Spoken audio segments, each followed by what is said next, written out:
फैसल जज काजी शुरैह का बेटा मदरसे में पढ़ता था। उस्ताजों ने कहा है तुम्हारे बाल बहुत बड़े हो गए हैं, आजकल तो पता नहीं कौन कौन से बाल चलने लगे हैं। अब वो एक और बाल चलने लगे हैं, सुअर कट।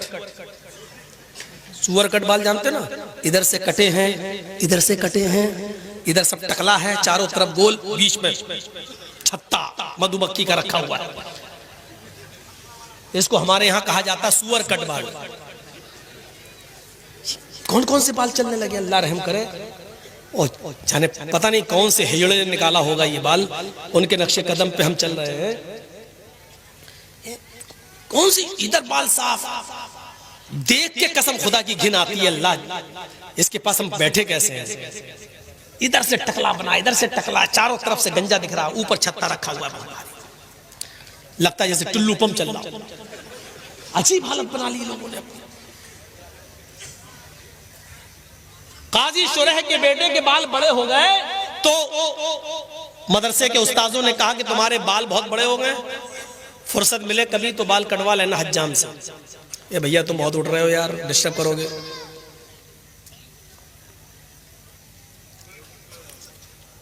तो बेटे ने कहा ठीक है, काजी शुरैह का बेटा कहा ठीक है करवा।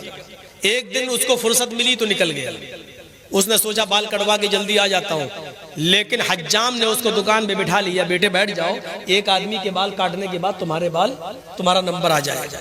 इत्तेफाक देखिए, जैसे वो आदमी उठा इनका नंबर आया, काजी शुरैह के बेटे का नंबर आया, वैसी अजान होने लगी मस्जिद।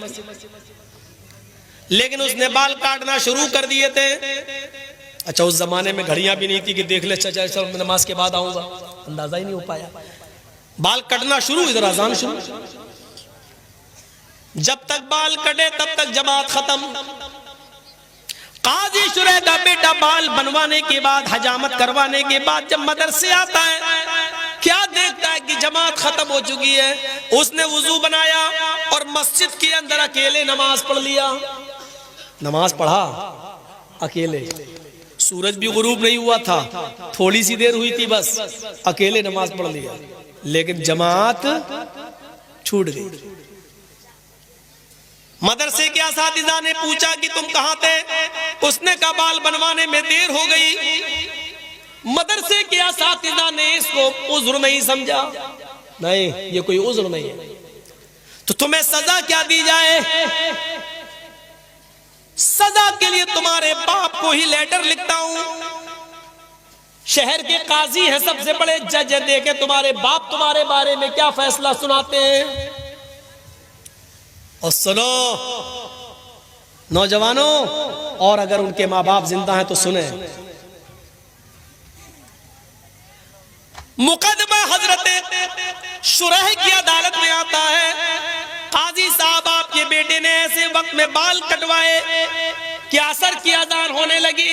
आपका बेटा जब बाल बनवाने के बाद मदरसे में आया तो जमात हो चुकी थी, उसने बाद में नमाज पढ़ ली। आप खुद फैसला कीजिए कि जमात छोड़ने की सजा उसको क्या दी जाए।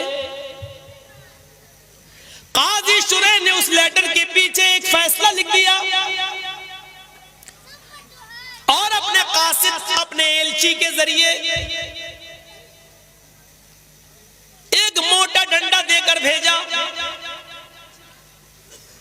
मोटा डंडा उस कासिद ने मदरसे के उस्ताद को दे दिया, जो हेड मास्टर था, जो प्रिंसिपल था उसका, उसको दे दिया, लीजिए। और लेटर में सजा लिखी हुई है। खत पढ़ता है मदरसे का प्रिंसिपल, तो उसमें लिखा हुआ है, आए प्रिंसिपल साहब, सदर मुदर्रिस साहब, अमीद मोहतरम,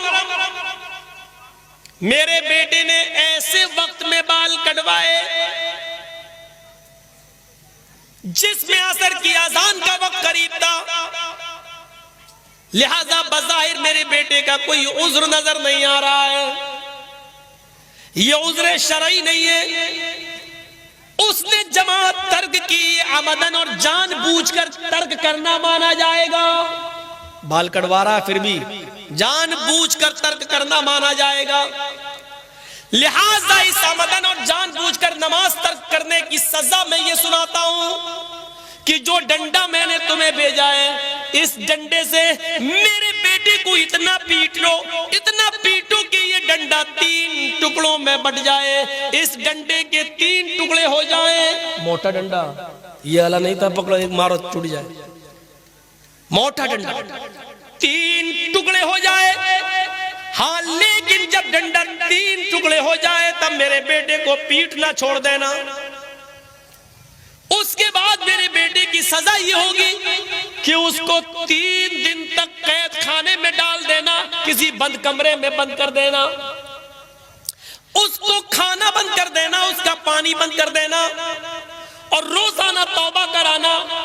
अगर वो तुम सबके सामने इकरार कर ले कि आज के बाद मैं जमात को कभी कसदन जानबूझकर नहीं छोड़ूंगा, मैं अल्लाह से तौबा करता हूं कि मुझसे गलती हो गई, वो मेरे गुनाह को माफ कर दे, अगर वो इस बात का इकरार कर ले तो 3 दिन के बाद मेरे बेटे को छोड़ देना और उसके बाद मदरसे में उसको पढ़ाना और लिखाना शुरू कर देना।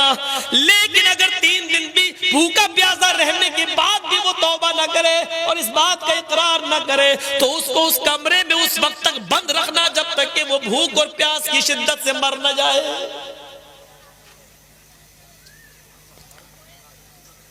एक वक्त की नमाज, और नमाज नहीं छूटी थी, नमाज तो पढ़ लिया था, जमात छूटी थी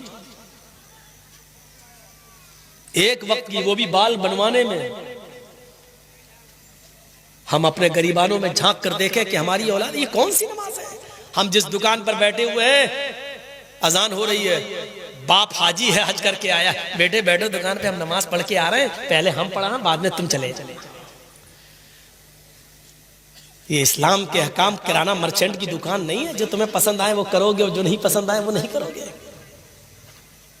हाजी साहब जमात के साथ नमाज पढ़ रहे हैं और हाजी साहब का बेटा जमात छूटने के बाद मस्जिद में बाद में जाता और नमाज पढ़ता है। ये कौन सी जमात और कौन सा इस्लाम है ये? हय्या अलस सलाह, ये निदा जो आई है वो हाजी साहब के लिए भी और हाजी साहब के बेटे के लिए भी है। ये निदा मौलाना जर्जीस साहब के लिए भी और मौलाना जर्जीस साहब के 11 साल के बेटे के लिए भी है।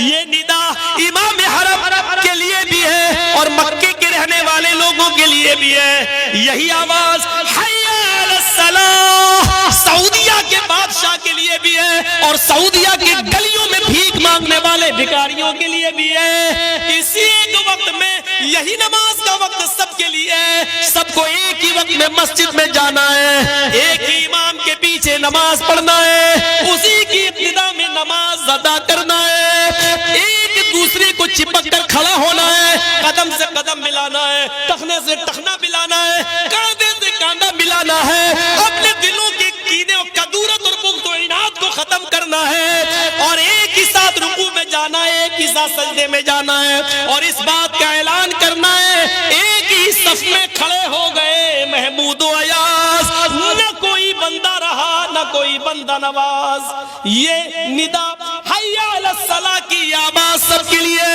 अज़ान की आवाज आती है हय्या अलल फलाह, आओ कामयाबी के लिए। कामयाबी ये बाप के लिए भी है, बेटे के लिए भी है, हाजी साहब के लिए भी है, उसके बेटे के लिए भी है। आओ इसी वक्त में अपनी दुकान बंद करो।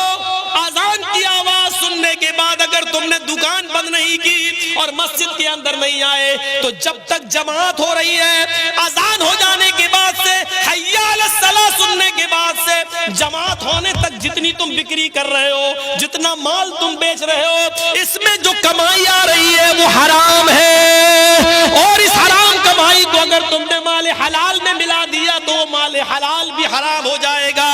एक बाल्टी पानी में पेशाब का एक कतरा डाल दो तो पूरी बाल्टी पानी नापाक, एक लोटे पानी में पेशाब की एक बूंद डाल दो तो पूरा लोटा पानी बेकार, एक गिलास पानी में, फिल्टर पानी में, पानी की 1 लीटर की मिनरल वाटर के बोतल के अंदर पेशाब की एक बूंद डाल दो तो पूरा फिल्टर मिनरल वाटर बेकार। उसी तरीके से इतनी देर जो अजान से लेकर जमात तक जो तुमने कमाया है और मस्जिद में नहीं गए, ये हराम कमाई है और इस कमाई को अगर तुमने हलाल कमाई के अंदर मिला दिया तो तुम्हारी हलाल कमाई भी हराम, वो भी बेकार।